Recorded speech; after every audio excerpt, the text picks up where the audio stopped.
लोग पैसे लेके भाग जाते हैं, पासपोर्ट लेके भाग जाते हैं, फ्रॉड करके बोलते हैं कि आपका हमने सारा काम करवा दिया, आपका हमने वीज़ा भी लगवा दिया, अब आप हमें कराची एयरपोर्ट पे सुबह 9 बजे आ जाएं तो हम आपका पासपोर्ट और सारी चीज़ें आपके हैंड ओवर कर देंगे, आपकी फ़्लाइट है। लोग एयरपोर्ट जाते हैं, बंदा भी गायब, सारी चीज़ें गायब। पाकिस्तान के हर सिटी के अंदर रिक्रूटमेंट एजेंसीज बनी हुई होती हैं जो कि इंटरनेशनल हॉस्पिटल को मैन पावर प्रोवाइड करती हैं। कराची में, लाहौर में, इस्लामाबाद में ये जो रिक्रूटमेंट एजेंसीज हैं उनको जाके अपनी सीवी और अपने सारे डॉक्यूमेंट्स और ये सारी एक फाइल बना के उनको ड्रॉप कर दें जाके फिजिकली। याद रखें, इंडिविजुअली आपका वीज़ा कोई भी प्रोसेस नहीं कर सकता, ये इलीगल है। जो आपका वीज़ा प्रोसेस करेगी वो एजेंसी करेगी। हम भी सऊदी जर्मन हॉस्पिटल में जब हम हायरिंग करते थे इंटरनेशनल लेवल पे, फिलीपीन से हम नर्सिस लेकर आते थे, इजिप्ट से हम डॉक्टर्स लेकर आते थे, medical paramedical Pakistan, India, Bangladesh से हम लोग जब लेकर आते थे कैंडिडेट, तो हमारा प्रोसीजर भी यही था।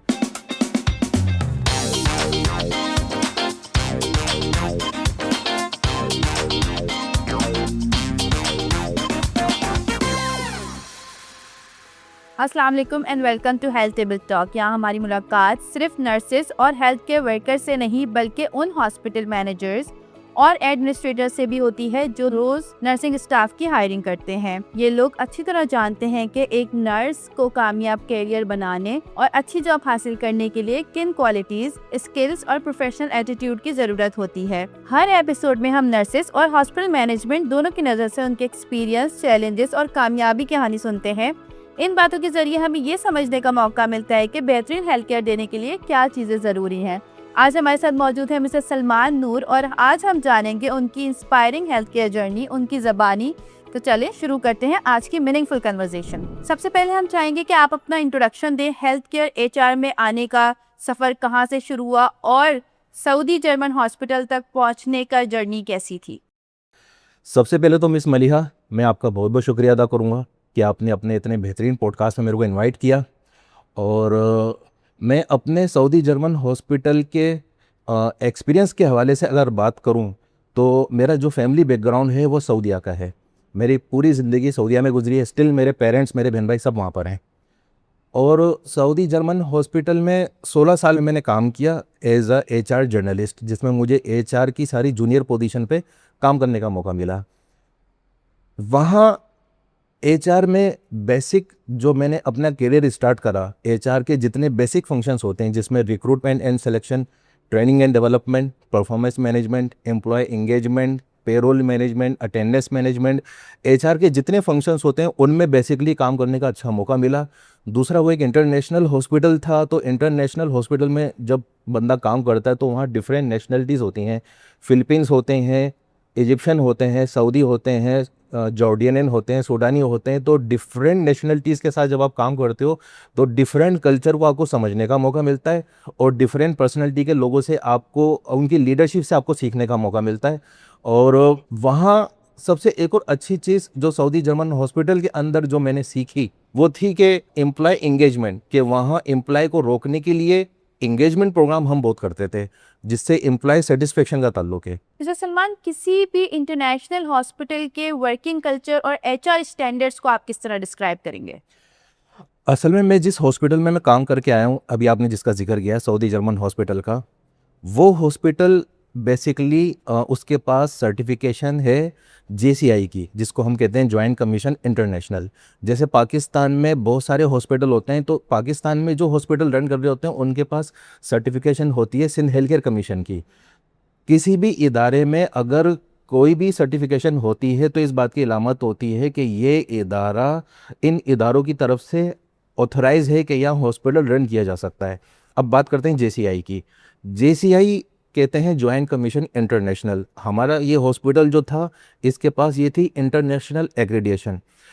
किसी भी इंटरनेशनल हॉस्पिटल में जब आप काम करते हैं तो वहाँ JCI एक्रेडिएशन होती है। JCI का मकसद ये होता है, if any hospital is have JCI certification, it means the level of standard of this hospital is running according to the level of international standard। इसका मकसद ये होता है। पाकिस्तान के अंदर अगर JCI की बात की जाए तो पाकिस्तान में सिर्फ 3 हॉस्पिटल हैं जिनके पास JCI है।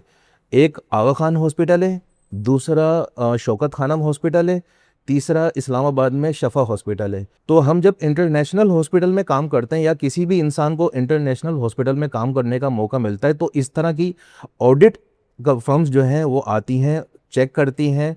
और एचआर में इसका रोल ये होता है कि एचआर को जब वो लोग ऑडिट करते हैं तो एचआर का काम ये होता है कि एम्प्लॉय की जितनी भी डॉक्यूमेंटेशन है उसमें एम्प्लॉय के प्रॉपर एकेडमिक क्वालिफिकेशन, एक्सपीरियंसेस और जेडीज अपडेट होनी चाहिए फाइल के अंदर, और जितने ट्रेनिंग्स हैं वो सारी ट्रेनिंग्स होनी चाहिए। इसके अलावा लाइसेंस होते हैं डॉक्टर्स के, वो अपडेट होने चाहिए। मतलब ये कि वो लोग आके एचआर पॉइंट ऑफ व्यू जो है वो फाइल ही चेक करते हैं कि सारी चीज़ें फाइलों में एम्प्लॉय की अपडेट होनी चाहिए। तो वो हम जैसे पॉइंट ऑफ व्यू हम सारी एम्प्लॉय को एचआर पॉइंट ऑफ व्यू फाइलों को अपडेट रखते थे। उसके अलावा बाहर जो होता है एम्प्लॉय की ग्रोथ पे काम किया जाता है, तो इसलिए एम्प्लॉय को ट्रेनिंग एंड डेवलपमेंट पे बहुत ज़्यादा फोकस किया जाता है कि जैसे पेड ट्रेनिंग भी हम करवाते थे, अनपेड ट्रेनिंग भी हम करवाते थे, क्योंकि एम्प्लॉय की बेसिकली ग्रोथ होगी तो इदारा ग्रोथ करेगा। मिस्टर सलमान, आपने नर्सिस और पैरामेडिक के रिक्रूटमेंट में काम करा है। जब आप किसी भी कैंडिडेट का इंटरव्यू करते हैं तो कौन सी ऐसी क्वालिटीज़ होती हैं जो सबसे पहले असेस करते हैं? असल में हेल्थ केयर इंडस्ट्री में अगर रिक्रूटमेंट की बात की जाए, चाहे रिक्रूटमेंट इंटरनेशनल लेवल पर हो चाहे पाकिस्तान पर हो, तो तरीक़ेकार तो सेम ही होता है। हम जब किसी नर्स को एवेलुएट करते हैं ड्यूरिंग इंटरव्यू, तो सबसे पहले उसकी जो क्लिनिकल असेसमेंट है हम उस पे हमारा ज़्यादा फोकस होता है। ये ज़ाहिरी बात है, जब एक नर्स को अगर हम हायर कर रहे हैं या किसी पैरामेडिकल के बंदे को अगर हम हायर कर रहे हैं तो वी आर श्योर डेट कि उसको अपनी प्रैक्टिकल अप्रोच इतनी उसकी स्ट्रांग हो कि अगर एक पेशेंट उसके हैंड ओवर किया जाए तो वो कोई ऐसी मेजर मिस्टेक ना कर दे कि कोई इंसिडेंट जो है पैदा हो जाए। तो हमारी कोशिश यही होती है कि कैंडिडेट को हम उसकी अपनी क्लिनिकल असेसमेंट बहुत अच्छे तरीके से उसकी करें, उसका जो प्रैक्टिकल एक्सपोजर है, उसने हॉस्पिटल में हेल्थ केयर इंडस्ट्री में कितना उसका एक्सपीरियंस है, वो सारा अच्छी तरीके से हम देखते हैं। उसके अलावा सॉफ्ट स्किल्स जो होती हैं एचआर पॉइंट ऑफ व्यू, मिसाल के तौर पे कम्युनिकेशन स्किल्स हम उसकी देखते हैं, टीम वर्क हम उसका देखते हैं, एडोप्टेबिलिटी हम उसकी देखते हैं। और उसके अलावा जो एक चीज़ जो कैंडिडेट को दूसरों से बिल्कुल अलग कर देती है वो है पॉजिटिव एटीट्यूड, क्योंकि बहुत सारे लोग जो हैं उनके अंदर ये चीज़ होती है कि उनका एटीट्यूड का मसला होता है, अपने इदारे में वो सही तरीके से वो मैनेज नहीं कर पाते हैं। ये चीज़ हम देखते हैं कि पॉजिटिव एटीट्यूड कितना उस बंदे का। उसके अलावा ये चीज़ भी हम देखते हैं कि अगर स्ट्रेसफुल सिचुएशन आ जाती है या अगर कोई प्रेशर में अगर वो आ जाता है, तो प्रेशर में आने के बाद या स्ट्रेसफुल सिचुएशन में आने के बाद फिर वो कैसे रिएक्ट करता है, वो सिचुएशन को कैसे हैंडल करता है। तो ड्यूरिंग इंटरव्यू ये हम सारी चीज़ें हम उसकी असेस करते हैं। आपके एक्सपीरियंस के मुताबिक वो कौन सी मिस्टेक्स हैं जिनकी वजह से कैंडिडेट हायरिंग प्रोसेस में या इंटरव्यू में रिजेक्ट हो जाते हैं? इंटरव्यू में रिजेक्ट होने के कई अनासिर हैं, मैं आपको थोड़ी बहुत आइडेंटिफाई करता हूँ इसके अंदर। सबसे पहले कैंडिडेट जो होता है इंटरव्यू देने के लिए जब जाता है तो उसकी अपनी प्रॉपर जो है प्रिपरेशन नहीं होती इंटरव्यू की, सबसे पहली चीज़।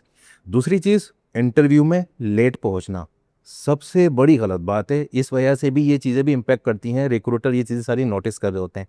तीसरी चीज़, इंटरव्यू का मकसद ये होता है कि इंटरव्यू में आपने आपको प्रेजेंट करना है, आपकी ड्रेसिंग आपकी अच्छी होनी चाहिए, आपका फेस एक्सप्रेशन, आपका आई कांटेक्ट और आपकी इन्फॉर्मेशन। आप जब इंटरव्यू देने जाएं तो कम से कम अपना सीवी तो रीड करके जाएं। बाज़ औक़ात लोग इंटरव्यू देने के लिए चले जाते हैं, सीवी में बहुत सारी चीज़ें मेंशन होती हैं, उनको पता नहीं होती। ड्यूरिंग इंटरव्यू अगर सवाल किया जाता है तो वो बाज़ औक़ात नहीं बता पाते जो कि सीवी में मेंशन होता है।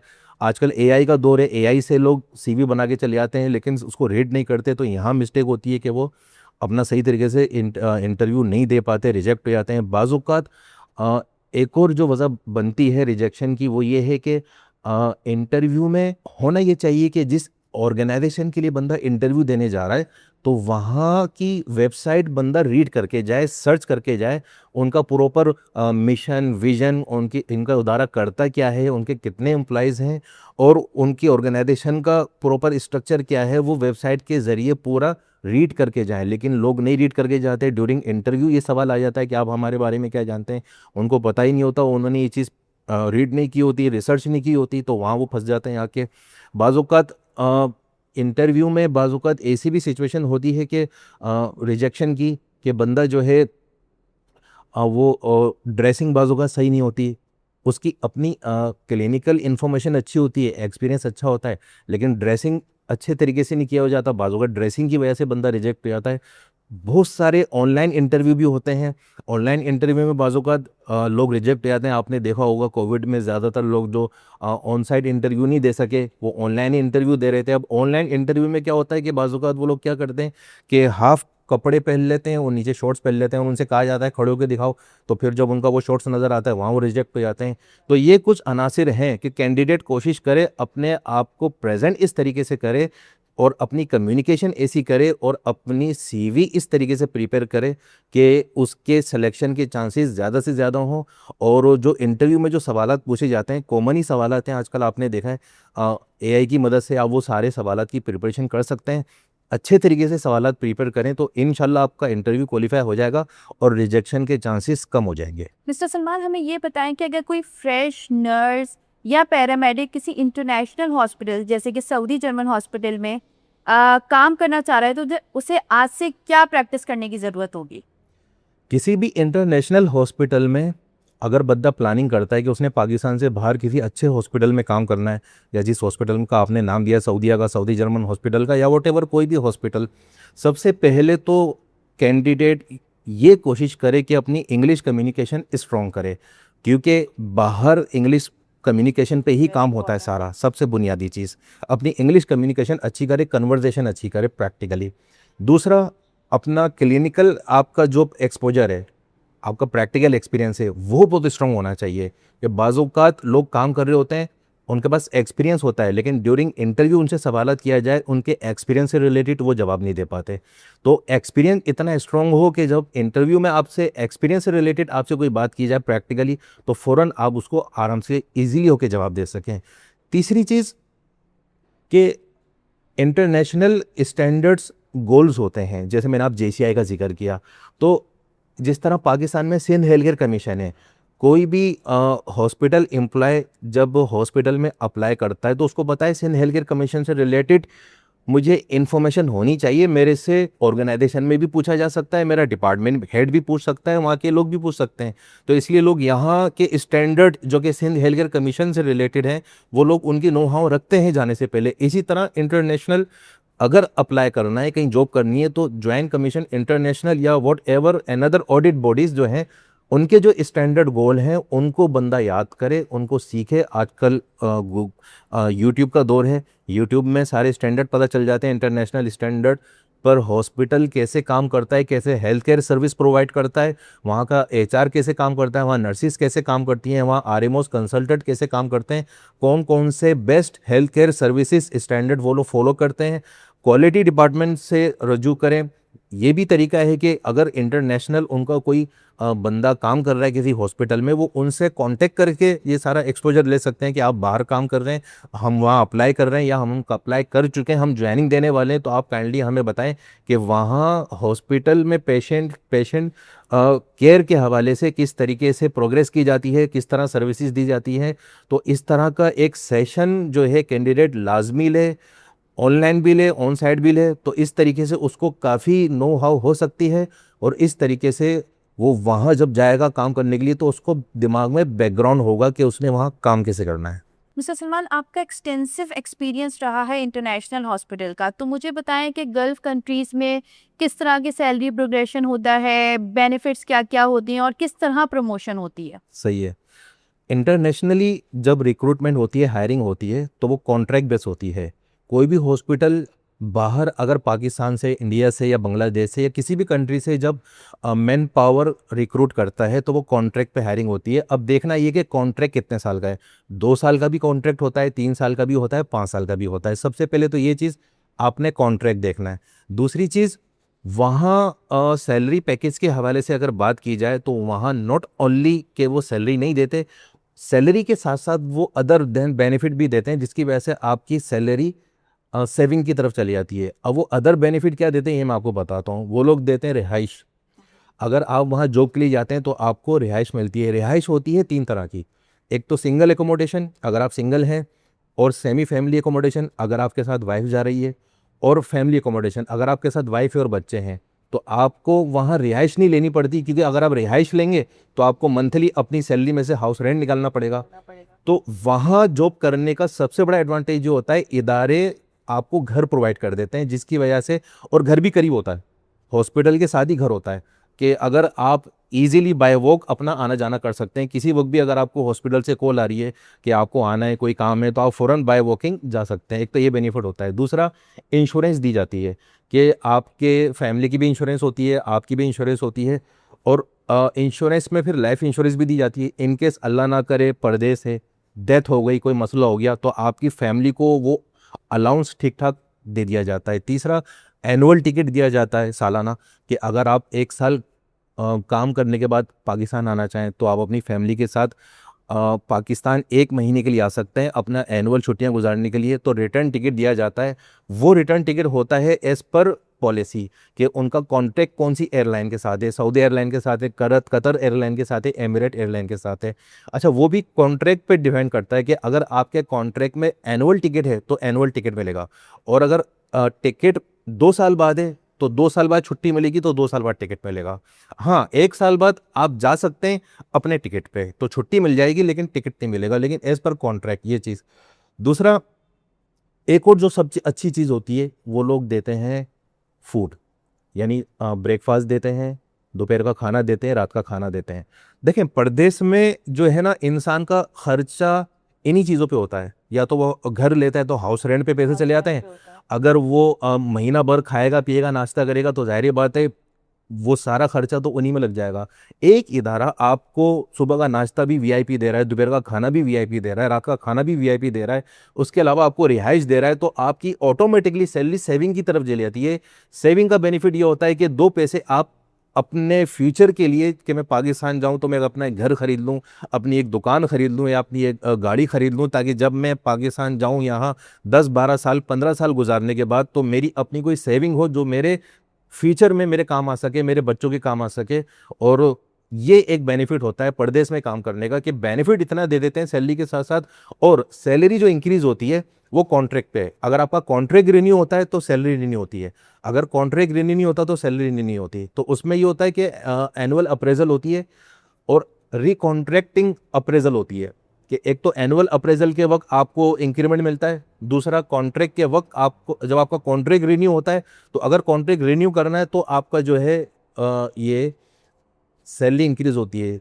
एक और चीज़ आपने की प्रोमोशन के हवाले से, सऊदीया में या कहीं भी किसी कंट्री में कोई भी एम्प्लॉय कंटिन्यूस अगर काम कर रहा है, मिसाल के तौर पे अगर एक नर्स काम कर रही है, अगर वो जितनी पुरानी होती चली जाती है, जितने उसके कॉन्ट्रैक्ट रिन्यू होते चले जाते हैं, उतनी वो प्रोमोट होती चली जाती है।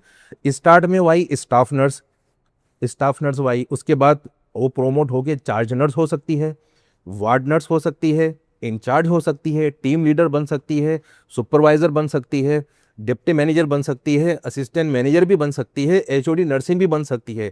लेकिन अब ये उसके ऊपर है कि वो अपनी प्रोग्रेस कैसे दिखाती है, अपने काम के साथ कितनी कमिटेड है, और जैसे जैसे वो कॉन्ट्रैक्ट रिन्यू करती चली जाएगी, उसकी पोजीशन भी अपग्रेड होती चली जाएगी, और उसकी सैलरी बेनिफिट ये सब बढ़ते चले जाएंगे वक्त के साथ साथ। मिस्टर सलमान, आप हर रोज सीवीज देखते हैं, लोगों के इंटरव्यूज करते हैं, मुझे बताएं कि अगर कोई नर्स इंटरनेशनली अप्लाई करना चाहती है तो क्या एचआर प्रोसीजर होगा, क्या उसको करना चाहिए कि उसकी सीवी एक्सेप्ट हो, उसके इंटरव्यूज हों? देखें, अब ये डिपेंड करता है कि कंट्री के ऊपर, कि वो किस कंट्री के लिए अप्लाई कर रही है। सबसे पहले ये चीज़, अगर नर्स सऊदीया के लिए अप्लाई कर रही है तो इसका कहलाता है प्रो मैट्रिक एग्ज़ाम। पाकिस्तान में कराची में इसकी प्रिपरेशन होती है, वो अपना प्रो मैट्रिक एग्ज़ाम दे, उसका जैसे ही सर्टिफिकेट मिले, अगर सऊदीया के लिए अप्लाई कर रही है तो वो जहाँ भी सीवी ड्रॉप कर रही है अपने सीवी के साथ वो प्रो मैट्रिक एग्ज़ाम की कॉपी लाजमी भेजे। क्योंकि वहाँ पहली रिक्वायरमेंट ये आती है कि अगर मैंने पाकिस्तान से स्टाफ नर्स लेनी है तो क्या उसने वहाँ प्रो मैट्रिक एग्ज़ाम दिया है या नहीं, ये चीज़। अगर दुबई के लिए अप्लाई कर रही है तो दुबई में कहलाता है DHA, तो वो एक लाइसेंस है वहाँ का, तो वो इसकी तैयारी करे। इसी तरीके से अब सवाल जो आपने किया कि पाकिस्तान में रह के बहुत से लोग बाहर अप्लाई करते हैं, लेकिन HR ना उनके CV का रिप्लाई दे रहा होता है, ना उनको कॉल कर बैक कर रहा होता है, वो लोग परेशान होते हैं कि हमने अप्लाई किया, जॉब आई हुई थी, पता नहीं जॉब किसको चली गई, हमें चांस क्यों नहीं मिला। इस वक्त सिचुएशन ऐसी है कि आपने देखा है कि फ्रॉड भी बहुत चल रहा है, स्कैम भी बहुत चल रहा है। लोग पैसे लेके भाग जाते हैं, पासपोर्ट लेके भाग जाते हैं, फ्रॉड करके बोलते हैं कि आपका हमने सारा काम करवा दिया, आपका हमने वीज़ा भी लगवा दिया, अब आप हमें कराची एयरपोर्ट पे सुबह 9 बजे आ जाएं तो हम आपका पासपोर्ट और सारी चीज़ें आपके हैंड ओवर कर देंगे, आपकी फ़्लाइट है। लोग एयरपोर्ट जाते हैं, बंदा भी गायब, सारी चीज़ें गायब। बात यह है कि इंटरनेशनली कोई भी बंदा अगर अप्लाई करे तो उसका बेहतरीन तरीका ये है कि कराची में, पाकिस्तान के हर सिटी के अंदर रिक्रूटमेंट एजेंसीज बनी हुई होती हैं जो कि इंटरनेशनल हॉस्पिटल को मैन पावर प्रोवाइड करती हैं। इंटरनेशनल हॉस्पिटल उन रिक्रूटमेंट एजेंसी से उनके एमओयू हुए होते हैं कि हमें आपने कैंडिडेट अरेंज करके देना है। अब इस ज़िमन में कैंडिडेट क्या करे, कराची में, लाहौर में, इस्लामाबाद में ये जो रिक्रूटमेंट एजेंसीज हैं उनको जाके अपनी सीवी और अपने सारे डॉक्यूमेंट्स और ये सारी एक फ़ाइल बना के उनको ड्रॉप कर दें जाके फिज़िकली, और उनसे रिक्वेस्ट करें कि फ्यूचर में कभी भी आपको कोई भी हॉस्पिटल किसी भी कंट्री का अगर अप्रोच करे तो आप प्लीज़ हमारा सीवी उनको फॉरवर्ड कर दीजिएगा, हमारी फ़ाइल फॉरवर्ड कर दीजिएगा।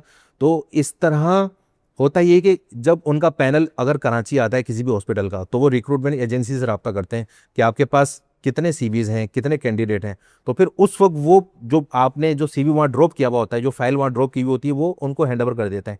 वो लोग उसको गो थ्रू करते हैं, वो कहते हैं बुला लो इंटरव्यू के लिए। इस तरह जब वो इंटरव्यू के लिए एजेंसी बुलाए, वहाँ आप इंटरव्यू दें जाके, इंटरव्यू देने के बाद फिर आपकी सिलेक्शन हो जाती है। तो याद रखें, इंडिविजुअली आपका वीज़ा कोई भी प्रोसेस नहीं कर सकता, ये इल्लीगल है। जो आपका वीज़ा प्रोसेस करेगी वो एजेंसी करेगी। एजेंसी क्या करेगी, अगर आपको सेलेक्ट कर लिया तो वो एजेंसी फिर आपको बताएगी, आपको जॉब ऑफर देगी, और आपका पासपोर्ट लेने के बाद आपसे उनका एक मखसूस अमाउंट होता है, वो आपको बताएगी। सर्विस चार्जेस जिसे कहते हैं, वो अपने सर्विस चार्जेस आपको बताएगी। आपने उनका जो फिक्स अमाउंट है वो उनको देना है, एजेंसी को पासपोर्ट देना है, और वो जॉब ऑफर की कॉपी देनी है जो हॉस्पिटल ने आपको ऑफर की है। एजेंसी जैसे ही आपका वीज़ा प्रोसीड कर देगी, कराची में इनका ऑफिस है सऊदी एम्बेसी का, एतमाद के नाम से। ये सारा वीज़ा प्रोसेसिंग वहाँ होता है एतमाद में। वीज़ा जैसी प्रोसेस हो जाएगा, एजेंसी फिर आप लोगों को कॉल करके बताएगी कैंडिडेट को कि आपका वीज़ा प्रोसेस हो गया है, आप आ जाएं, अपना पासपोर्ट ले जाएं और अपना टिकट ले जाएं, रिटर्न टिकट, और आपकी इस दिन फ़्लाइट है। ऐसा बिल्कुल भी नहीं हो सकता कि वो ये बोलें कि एयरपोर्ट पे आ जाएं, हम आपको वहाँ देंगे। अगर कोई इस तरह की बात कर रहा है, ये फ्रॉड है, स्कैम है, इससे बचने की कोशिश करें। एजेंसी जब आपको बुला के आपका पासपोर्ट दे, आपका टिकट दे, आपकी ईच एंड एवरीथिंग दे, तो ये एक प्रोसीजर होता है इंटरनेशनल अप्लाई करने का। क्योंकि हम भी सऊदी जर्मन हॉस्पिटल में जब हम हायरिंग करते थे इंटरनेशनल लेवल पे, फ़िलिपीन से हम नर्सिस लेकर आते थे, इजिप्ट से हम डॉक्टर्स लेकर आते थे, medical paramedical Pakistan, India, Bangladesh से हम लोग जब लेकर आते थे कैंडिडेट, तो हमारा प्रोसीजर भी यही था। हम इसी प्रोसीजर को फॉलो करते थे। हमारी रिक्रूटमेंट एजेंसीज होती थी वहाँ पे, हमने उनके साथ एमओयू किया हुआ था। फिर हम उनसे कांटेक्ट करते थे कि आप हमारे को मैन पावर प्रोवाइड करें। वो हमें सीवीज देते थे, हम कैंडिडेट शॉर्टलिस्ट करते थे, हम इंटरव्यू करते थे। उसके बाद एजेंसी का काम होता था वो सारा उनको पासपोर्ट प्रोसेस करना, टिकट देना, ईच एंड एवरीथिंग। हाँ, अब इसमें यह भी है कि अगर मिसाल के तौर पे बहुत सी एजेंसीज बाज़-औक़ात बहुत ज़्यादा पैसे चार्ज कर रही होती हैं, तो उसमें फिर कैंडिडेट कोशिश ये करे कि इदारे को अप्रोच करे कि ये लोग अपनी रिक्वायर्ड अमाउंट से ज़्यादा चार्ज कर रहे हैं, ताकि वो हॉस्पिटल फिर उन पे एक्शन ले कि ये रिक्रूटमेंट एजेंसी जानबूझ के कैंडिडेट को लूट क्यों रहे हैं। तो ये एक प्रोसीजर होता है, इसको अगर कैंडिडेट अप्लाई करे आज के दौर में, तो इसका इस तरीके से जाना से जो है रिस्क फैक्टर कम हो जाता है और कैंडिडेट बाआसानी अपने उस आइडियल जॉब की तरफ चले जाता है जहां वो जॉब करना चाहता है। सेहत की देखभाल हर इंसान और हर फैमिली के लिए बहुत ज़रूरी है। Nurses, allied health care professional और हॉस्पिटल की पूरी टीम मिलकर मरीजों की देखभाल करती है और उन्हें बेहतर सेहत देने की कोशिश करती है। आज हमने एक तजुर्बेकार हेल्थ केयर मैनेजर से बात की। उन्होंने हमें बताया कि हेल्थ केयर में कैरियर बनाना कैसा होता है, इस सफ़र में लोगों को किस मुश्किलात का सामना करना पड़ता है और कौन से नए मौके उनका इंतज़ार कर रहे होते हैं। अगर आप भी हेल्थ केयर में अपना मुस्तकबिल बनाना चाहते हैं या इस फील्ड के बारे में और जानना चाहते हैं तो हमारे साथ जुड़े रहिए। हर एपिसोड में हम आपके लिए नए तजुर्बेकार, कीमती मशवरे और असल कहानियाँ लेकर आते हैं।